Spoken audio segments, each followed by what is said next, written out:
Baik, bismillahirrahmanirrahim. Assalamualaikum warahmatullahi wabarakatuh.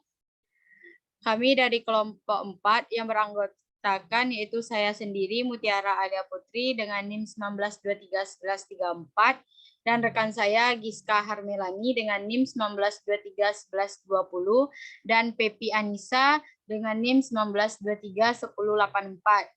Kami di sini akan membahas tentang gelombang bunyi dan indera pendengaran.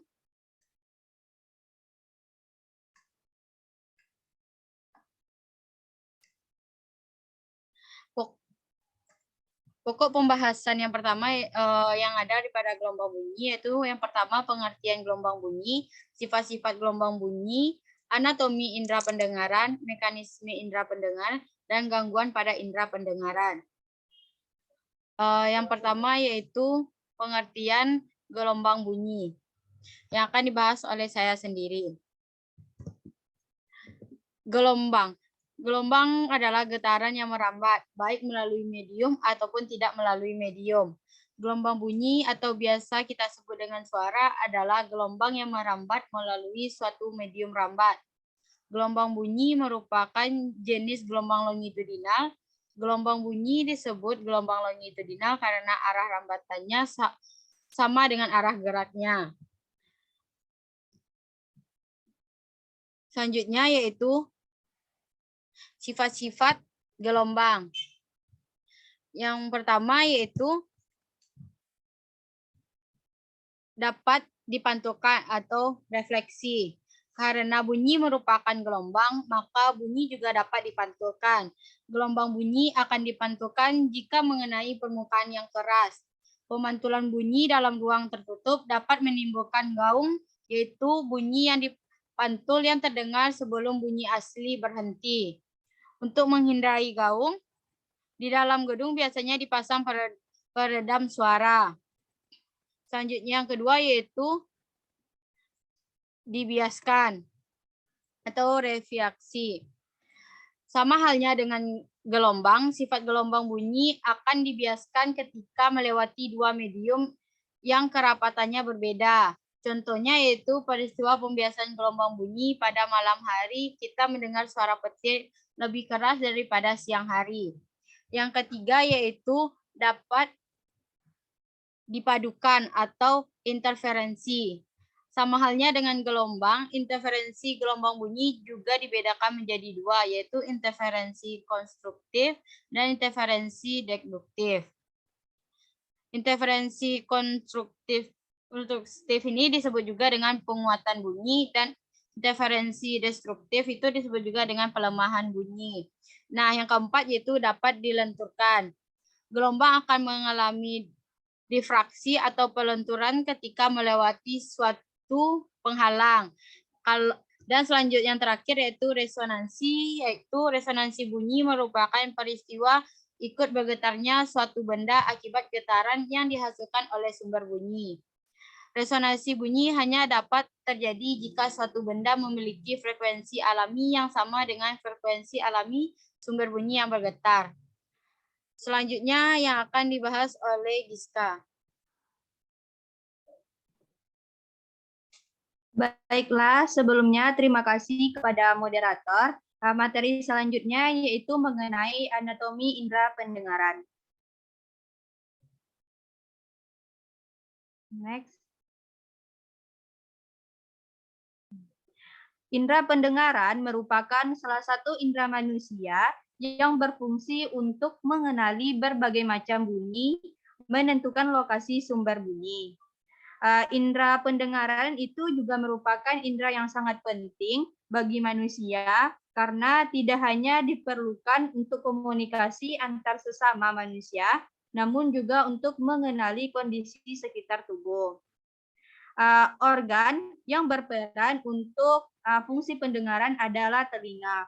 Berikut merupakan gambar dari anatomi telinga. Next. Bagian-bagian telinga yaitu terdiri atas telinga luar atau auris eksterna, kemudian ada telinga tengah atau auris media, dan telinga dalam atau auris interna. Yang pertama telinga bagian luar, yaitu telinga yang berfungsi untuk menangkap rangsang getaran bunyi atau bunyi dari luar. Di mana telinga luar ini terdiri dari daun telinga atau pinna auricularis, kemudian ada saluran telinga atau canalis auditorius externus yang mengandung rambut-rambut halus dan kelenjar sebaceae sampai di membran timpani. Di mana juga meliputi adanya daun telinga yang terdiri atas tulang rawan elastis dan kulit. Bagian-bagiannya yaitu terdiri atas daun telinga lobula, helix, antihelix, tragus, dan antitragus. Kemudian juga ada saluran telinga yang mengandung rambut-rambut halus dan kelenjar lilin. Rambut-rambut halus berfungsi untuk melindungi lorong telinga dari kotoran, debu, dan serangga. Sementara kelenjar sebaceae berfungsi untuk menghasilkan serumen. Berikut merupakan gambar dari telinga bagian luar. Next. Selanjutnya, yang kedua adalah telinga bagian tengah, di mana berfungsi untuk menghantar atau menghantarkan bunyi atau bunyi dari telinga luar ke telinga dalam, di mana setiap ada gelombang bunyi yang memasuki lorong telinga akan mengenai membran timpani. Yang selanjutnya, membran timpani akan menggelembung ke arah dalam menuju ke telinga dan akan menyentuh tulang-tulang pendengaran, yaitu malleus, incus, dan stapes. Kemudian ada tulang-tulang pendengaran akan meneruskan gelombang bunyi tersebut ke telinga bagian dalam. Next. Lalu yang kedua ada tulang-tulang pendengaran. Tulang-tulang pendengaran yang terdiri atas malleus atau tulang mata. Kemudian ada incus atau tulang landasan. Dan ada stapes atau tulang sanggurdi. Kemudian yang ketiga ada tuba auditiva eustachius atau saluran eustachius adalah saluran penghubung antara ruang telinga tengah dengan rongga faring. Adanya saluran ini memungkinkan terjadinya keseimbangan tekanan udara, rongga telinga tengah, dan udara luar. Selanjutnya, yaitu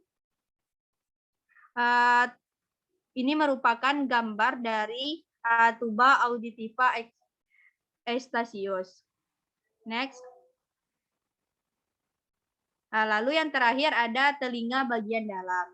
Telinga bagian dalam berfungsi untuk menerima getaran bunyi yang dihantarkan oleh telinga tengah, di mana telinga bagian dalam terdiri atas koklea atau rumah siput, yang berupa 2,5 lingkaran, dan vestibuler yang terdiri dari 3 buah kanalis semisirkularis. Ujung atau puncak koklea disebut dengan helicotrema, yang berfungsi untuk menghubungkan skala timpani dengan skala vestibuli. Kemudian antara skala dengan skala yang lain dipisahkan oleh suatu membran ada 3, yaitu ada membran vestibuli, kemudian ada membran tectoria, dan yang terakhir ada membran basilaris. Selanjutnya saya kembalikan kepada moderator.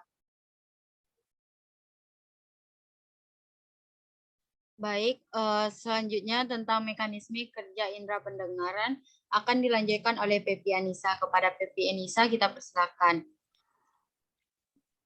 Baiklah, terima kasih kepada moderator.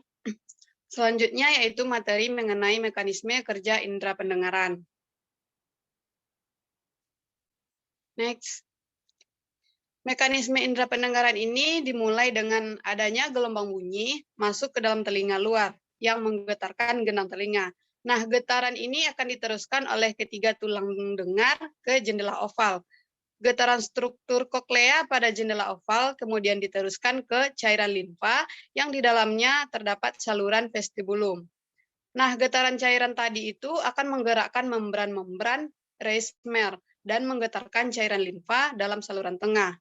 Perpindahan getaran cairan limfa ini di dalam saluran tengah menggerakkan membran Becher yang dengan sendirinya akan menggetarkan cairan dalam saluran timpani. Perpindahan ini menyebabkan melebarnya membran pada jendela bundar. Getaran dengan frekuensi tertentu akan menggerakkan selaput-selaput basilar yang akan menggerakkan sel-sel rambut ke atas dan ke bawah. Ketika rambut-rambut sel menyentuh membran tektorial, terjadilah rangsangan atau impuls. Nah, getaran membran tektorial dan membran basilar akan menekan sel sensori pada organ kortidan, kemudian menghasilkan impuls yang akan dikirim ke pusat pendengar di dalam otak melalui saraf pendengaran. Next. Selanjutnya yaitu gangguan pada indera pendengaran. Nah, gangguan pada indera pendengaran ini terdapat beberapa. Yang pertama yaitu telinga atau radang telinga atau otitis media. Penyakit ini disebabkan karena virus atau bakteri. Gejala pada penyakit ini yaitu pada telinga, demam, dan pendengaran berkurang. Telinga juga akan mengeluarkan nanah. Gangguan selanjutnya yaitu labirintitis. Labirintitis ini merupakan gangguan pada labirin di dalam telinga. Nah, penyakit ini disebabkan oleh infeksi, geger otak, dan juga alergi. Gejalanya telinga berdengung, mual, muntah, vertigo, dan berkurangnya pendengaran. Gangguan selanjutnya yaitu motion sickness. Motion sickness ini disebut juga dengan mabuk perjalanan. Mabuk perjalanan ini merupakan gangguan pada fungsi keseimbangan. Penyebabnya adalah rangsangan yang terus-menerus oleh gerakan atau getaran-getaran yang terjadi selama perjalanan, baik darat, laut, maupun udara. Nah, biasanya disertai dengan muka pucat, keluarnya keringat dingin, serta merasa pusing di kepala. Selanjutnya yaitu tuli. Tuli atau tunarungu ialah kehilangan kemampuan untuk dapat mendengar. Tuli dapat dibedakan menjadi dua macam, yaitu tuli konduktif dan tuli saraf. Tuli konduktif terjadi disebabkan oleh menumpuknya kotoran telinga di dalam saluran pendengaran, sehingga mengganggu transmisi suara ke koklea. Tuli saraf terjadi bila terdapat kerusakan saraf pendengaran atau kerusakan pada koklea, khususnya pada organ korti. Selanjutnya yaitu otematoma. Pada beberapa kasus kelainan pada telinga, terjadi kelainan yang disebut otematoma atau populer dengan sebutan dengan telinga bunga kol. Suatu kondisi di mana terjadi gangguan pada tulang rawan telinga yang dibarengi dengan pendarahan internal serta pertumbuhan jaringan telinga yang berlebihan, sehingga telinga tampak berumbai laksana bunga kol. Kelainan ini diakibatkan oleh hilangnya aurikel atau kanal auditori semenjak lahir. Gangguan yang selanjutnya yaitu penyumbatan.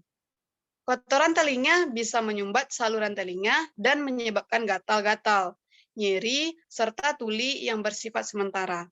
Nah, pada keadaan ini tuh serumen dibuang dengan menggunakan alat yang tumpul atau dengan alat menghisap. Biasanya tidak digunakan pelarut serumen karena bisa menimbulkan iritasi atau reaksi alergi telinga pada kulit atau saluran telinga dan tidak mampu melarutkan serumen secara adekuat. Yang terakhir yaitu perikondritis. Perikondritis adalah suatu infeksi pada tulang rawan atau kartilago telinga luar. Perikondritis ini biasanya terjadi akibat cedera, gigitan serangga, pemecahan bisul dengan sengaja, nanah, akan terkumpul di antara kartilago dan lapisan jaringan ikat di sekitarnya. Meskipun bersifat merusak, tetapi perikondritis cenderung hanya menyebabkan gejala-gejala yang ringan. Baiklah, sekian penjelasan dari saya kembalikan kepada moderator.